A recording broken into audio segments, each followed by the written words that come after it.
Hi, welcome to Bookie. To unlock more world-class bestseller, please download our app.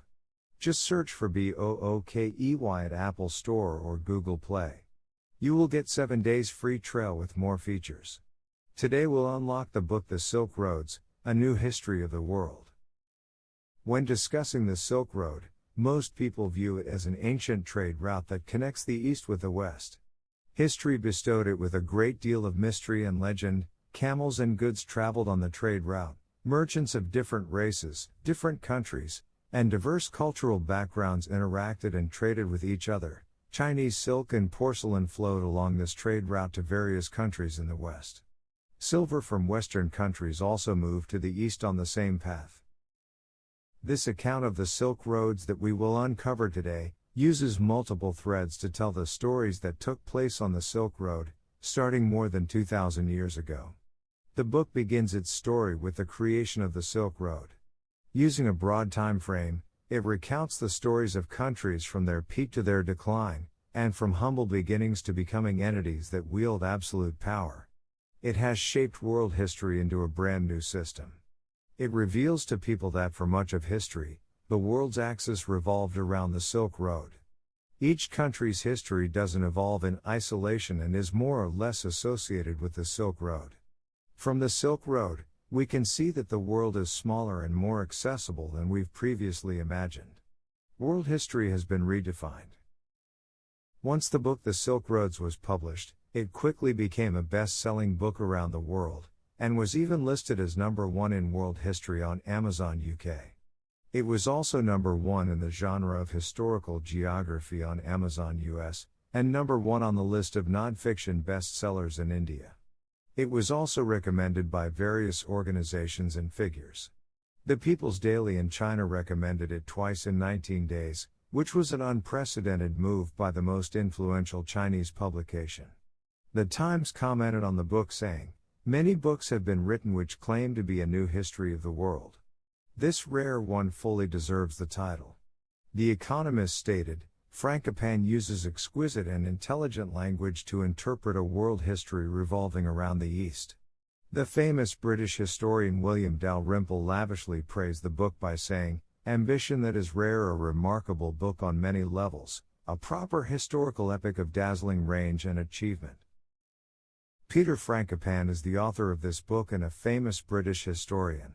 He has received considerable attention from mainstream academic historians around the world, because he's shown a talent for examining the anatomy of the contemporary world from a perspective that differs from European history. For this book, The Silk Roads in particular, he consulted all the literary and historical resources that he could find in libraries around the world. Finally, he wrote this well-sourced book which included nearly 100 citations for each chapter on average, as can be seen from its numerous endnotes. Next, we will uncover the stories of the Silk Road in these 3 sections. Section 1, The Birth and Prosperity of the Silk Road. Section 2, The Wars of the Silk Road. Section 3, Another Origin of the Silk Road. Asia has been the heart of the world from the beginning of civilization.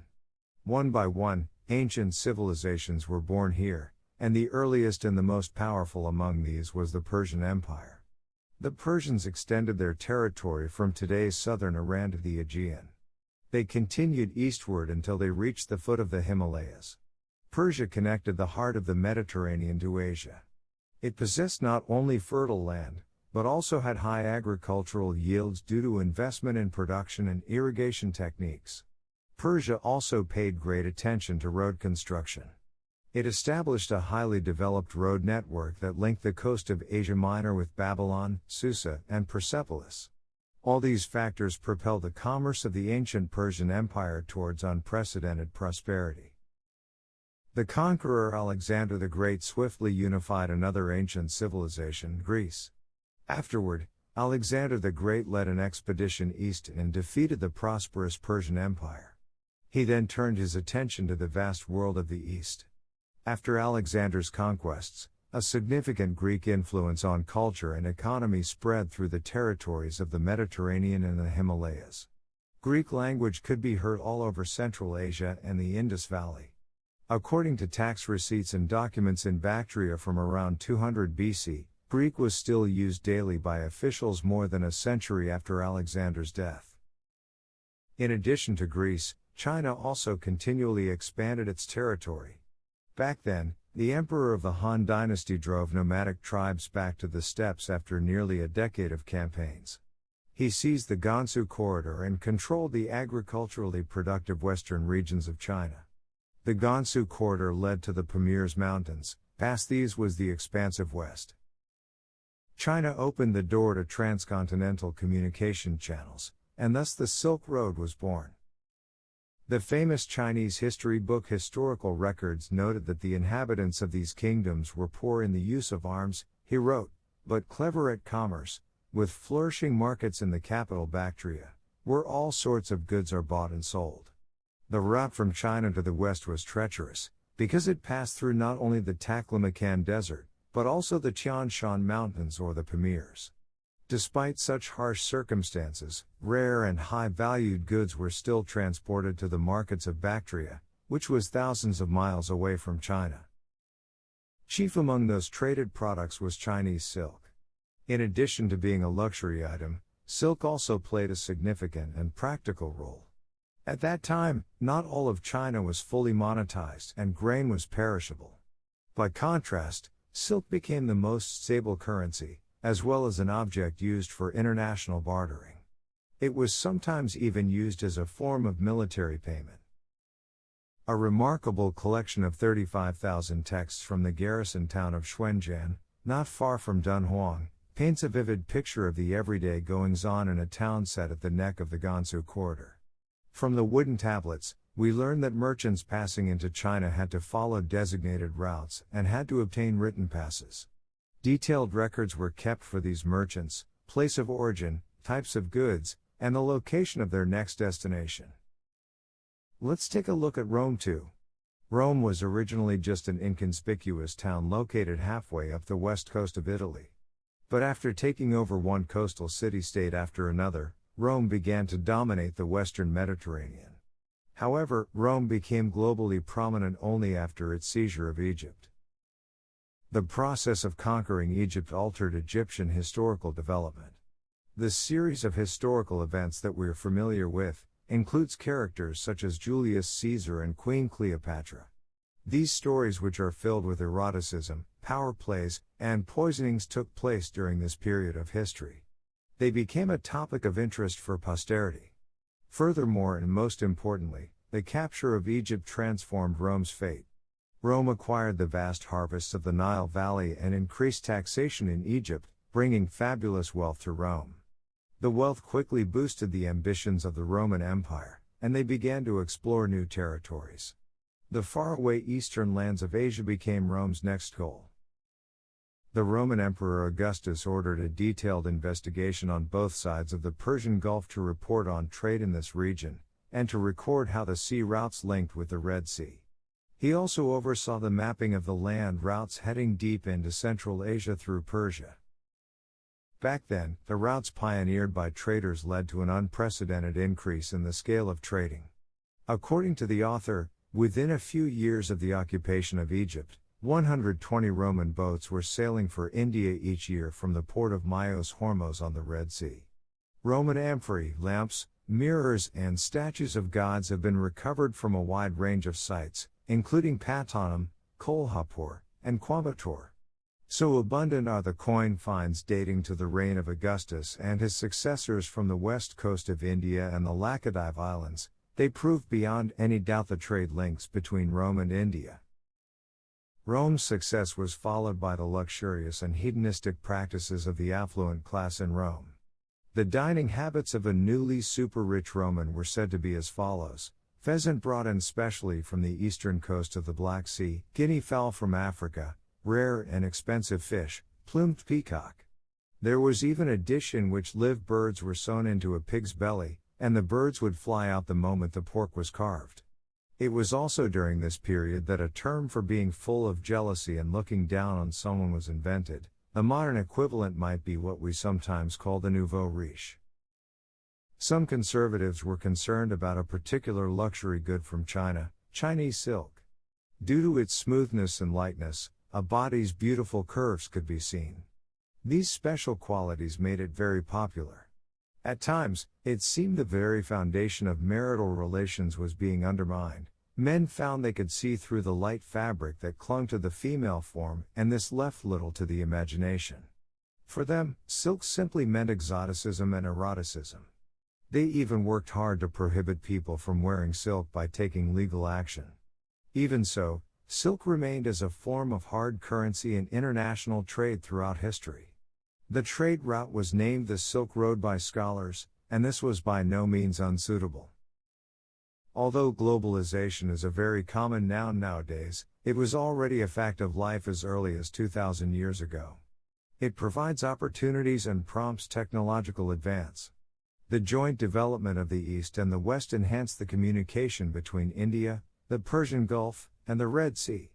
The ancient Silk Roads were coursing with life. It was not only goods that flowed along the thread linking the Pacific, Central Asia, India, the Persian Gulf, and the Mediterranean, but also religion. Religions prevailed alongside the flourishing trade industry. It may be surprising to learn that every aspect of early Christianity was Asian.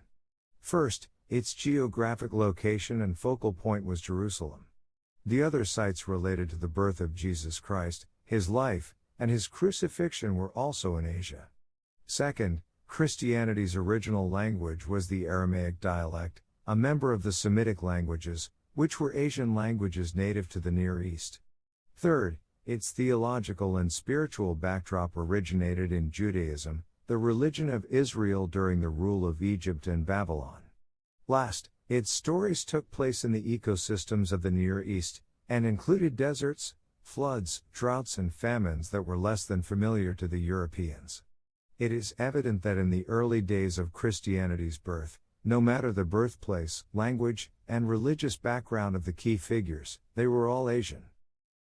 Among these were Jews who had lived in Mesopotamia until the Babylonian exile, then returned to Jerusalem. Those who converted spread Christianity eastward from Jerusalem along the trade route to the Caucasus and areas of the Persian Gulf. Merchants and exiled convicts from Syria brought Christianity with its new beliefs to Persia. Flocks of exiled Christians from Persia disseminated Christianity to more faraway places. During this period, infiltrations, disseminations, assimilations, or exclusions, competitions, and even armed conflicts regularly took place between Christianity, Zoroastrianism, Persians, Romans, aristocrats, and civilians. Conflicts arose among classes, races, religions, and nations. It was only later that Christianity in Europe was officially established as the imperial religion across the region due to Constantine's conversion to Christianity.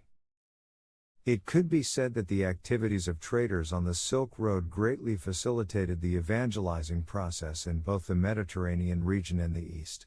It also stirred up instability in the world. It created a holy place located at a transportation hub, which was well served by connecting routes, just like the ones which passed through the city of Edessa. However, the religious wars between Rome and Persia severely affected the trade route to the Han dynasty. Due to the need for long-term economic aid for the war effort, the demand for luxury goods had begun to decline significantly. Cities in the Levant and Persia were often caught up in the fighting, which put enormous pressure on the economy of southern Arabia. This in turn would offer great opportunities for the development of Islam. Islamic sects began to participate in the fighting and seized some Christian cities. Instead of being repressive, they adopted lenient policies to make the Muslim empire increasingly powerful. The Muslim armies reclaimed several steppe tribes and communication networks, reaching the western areas of China by the start of the 8th century. Muslims had linked the oases of Afghanistan and the Fergana Valley to North Africa and the Atlantic Ocean. Large amounts of wealth were concentrated in Central Asia, and many construction projects took place on a grand scale. Among those was the rise of a new city, which would remain prosperous for centuries. It was the wealthiest and most populous city in the world at that time, with a population of about 100 million. It was known as Madinat al-Salam, or the City of Peace, also known as today's Baghdad. Baghdad was a symbol of power and wealth in the Islamic world. Its extravagance and splendor were staggering. At the wedding of the royal family in Baghdad at that time, all the guests would receive gold bowls filled with silver, and silver bowls filled with gold as gifts. Every woman in attendance would receive a delicate purse filled with gold and silver coins. Nothing comparable had ever been seen before, at least not in Islamic times. Additionally, trading was also becoming increasingly frequent. In the 9th century, a vessel was carrying some 70,000 ceramic goods when it wrecked off the coast of Indonesia. The sunken cargo consisted of ornamental boxes, silverware, and gold ingots. Yet it was only the tip of the iceberg when one considers the large amount of imported goods destined for the dynasty over the years. The Muslim conquest opened new trade routes that split off in all directions, creating more channels for trades on the Silk Road. Horses and animal pelts became the primary commodities on the trade routes to the east. Judging by the large horse ranch destroyed by a war in the 8th century and bones found on an archaeological site north of the Black Sea, horses were reared on a large scale. The steppe tribes exported at least 500,000 pelts each year. Animal pelts could even be used as currency. The trade route that lay north of the steppe and forest regions was also called the Fur Road. The wealth of the Islamic world also caught the attention of Vikings from the north.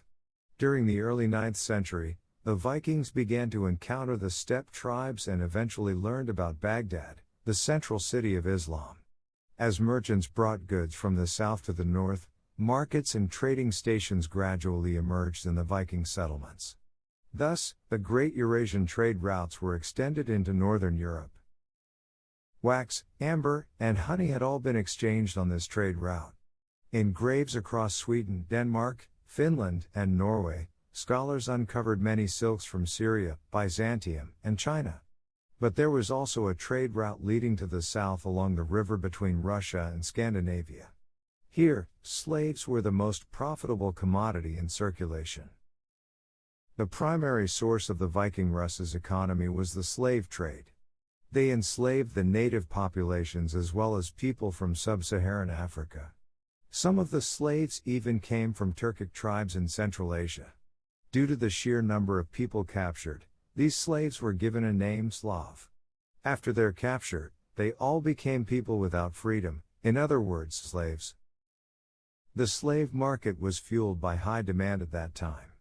In its heyday, the Roman Empire needed to purchase 250,000 to 400,000 new slaves each year to maintain their slave population. The demand in the Arabic-speaking world was considerably more significant, since its territory extended from Spain to Afghanistan. There are no accurate statistics on the slave market of the Islamic world.